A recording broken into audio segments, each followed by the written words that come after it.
এই দোয়ার বিনিময়ে আল্লাহ পাক রাইসুল মুফাসসিরিন আব্বাস রাদিয়াল্লাহু তাআলা আনহুকে বানিয়ে দিয়েছেন। সুবহানাল্লাহ পড়বেন না? বিশ্বনবীর চাচা আসলেন, এসে বললেন, ভাতিজা যা বলো সব তো শুনি, কিছুই তো মনে থাকে না, কি করা যায়? বিশ্বনবী বললেন, মনে থাকে না কেন? তিনি বলছে, জানি না, ব্রেন নাই, মেধা নাই, মনে থাকে না, সব পড়াগুলি ভুলে যায়। বিশ্বনবী সাল্লাল্লাহু আলাইহি সাল্লাম তিনার চাচাকে ডাকলেন, ডেকে বললেন, চাচা এদিকে আসো।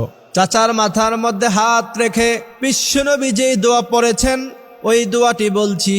ওই দোয়া পড়ার কারণে আব্দুল্লাহ ইবনে আব্বাস যেমন রাইসুল মুফাসসিরিন হয়েছে, বিশ্বনবী তিনার মাথার মধ্যে হাত রেখে পড়লেন, আল্লাহুম্মা ফাক্কিহহু ফিদ্দীনি ওয়া আল্লিমহু তা'ওয়ীল।